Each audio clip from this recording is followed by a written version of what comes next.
ज़िंदगी में मैंने बहुत सी गलतियाँ की, पर इंजीनियरिंग करने की गलती सबसे ज़्यादा दुख देता है मेरे दोस्त। मतलब यार, जितने यहाँ बच्चे पैदा नहीं हो रहे हैं उससे ज़्यादा तो इंजीनियर्स पैदा हो जा रहे हैं। इकोनॉमिक्स के हिसाब से जिस चीज़ का प्रोडक्शन जितना ज़्यादा हो जाता है उस चीज़ की वैल्यू उतनी ही गिर जाती है। चलो, इन सब से मुझे फ़र्क नहीं पड़ता, पर दिक्कत तब हुई जब पता चला कि 50% लोग इंजीनियर पहले बन जाते हैं और फिर सोचते हैं कि अब करना क्या है।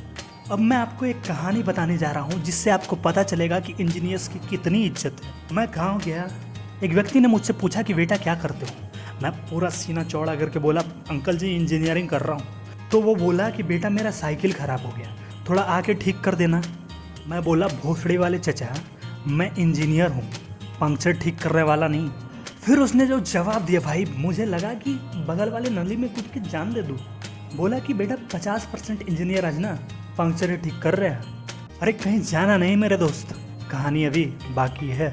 मैं ट्रेन में सफ़र कर रहा था, एक व्यक्ति था जिससे थोड़ी बहुत मेरी पढ़ाई लिखाई की बातें चल रही थी। फिर उसने पूछा कि बेटा कहाँ पढ़ते हो। मैं बोला, अंकल जी मैं IIT में पढ़ता हूँ। फिर उसने बोला, अच्छा मेरा बेटा भी ITI में पढ़ रहा है। ये सुनने के बाद मेरे दिमाग में एक ही चीज़ आ रही थी, ओ भाई, मारो मुझे, मारो मुझे, मारो नहीं, ये मजाक हो रहा है। एक सेकंड यार, मजाक हो रहा है। मुझे एहसास होने लगा कि साला मेरे 2 साल की मेहनत बर्बाद हो गई बे। चलो 2 साल की मेहनत तक भी झेल लेता, पर फिर मुझे वो याद आ गया जो 18 साल के बच्चे को सबसे ज़्यादा दुख देता है। मुझे याद आया कि इस IIT के चक्कर में मैंने 2 साल तक एक भी सुंदर लड़की नहीं देखी, और साला ये मुझे ITI वालों के साथ घुसेड़ रहा है। मेरे 2 साल के प्रिपरेशन में एक समय आया था जब मैं सही रास्ते पे जा रहा। फिर किसी भोसड़ी वाले ने मुझे बोला कि इश्क और इंजीनियरिंग दोनों साथ साथ नहीं होती, और मैं उससे भी बड़ा गधा, मैंने इंजीनियरिंग चूज कर ली। ये मेरे एडवांस में गलत हुए क्वेश्चंस से भी ज़्यादा बड़ी गलती थी। साला मुझसे ज़्यादा तेज तो वो सजेशन देने वाला निकला, उसने ना इंजीनियरिंग की ना इश्क। अगर आपने यहाँ तक वीडियो देखा है तो चलो आपको मैं एक और इंटरेस्टिंग कहानी सुना ही देता हूँ। मेरे घर में एक इलेक्ट्रीशियन आया, देखा कि एकदम वायर तेज़ी से सेट कर रहा था, सब चीज़ एकदम उसको मतलब सब पता था, रेसिस्टेंस कहाँ है, रेसिस्टर कहाँ है। मैं पूछा, भैया इसका कहीं आप पढ़ाई वगैरह किए हो क्या? उसने बोला कि मैंने पढ़ाई नहीं की इसीलिए कर पा रहा हूँ, जिसने पढ़ाई की ना वो घर में आज बेरोजगार बैठा है।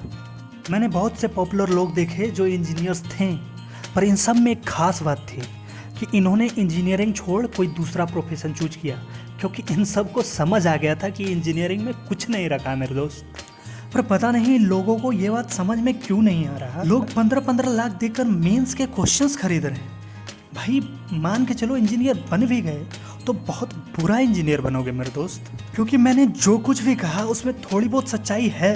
पर यार हमारा भी एक रौब है जो काबिल बच्चों ने बनाया है, जो घूस से आने वाले बच्चे कायम नहीं रख पाएंगे, क्योंकि उसके लिए क्वालिटी चाहिए। क्या करोगे इंजीनियर बन के? अगर इंजीनियर बन भी गए तो बहुत बुरा इंजीनियर बनोगे मेरे दोस्त। सब जगह करप्शन तो फैला ही दियो, कम से कम इस एक को तो छोड़ दो जिसने दुनिया को यह बतलाया कि हम इंडियंस तुम्हारे बाप के भी बाप हैं। अगर आपको ये वीडियो अच्छी लगी हो तो आप लाइक करें और अपने हरामी इंजीनियर दोस्त को शेयर जरूर करें।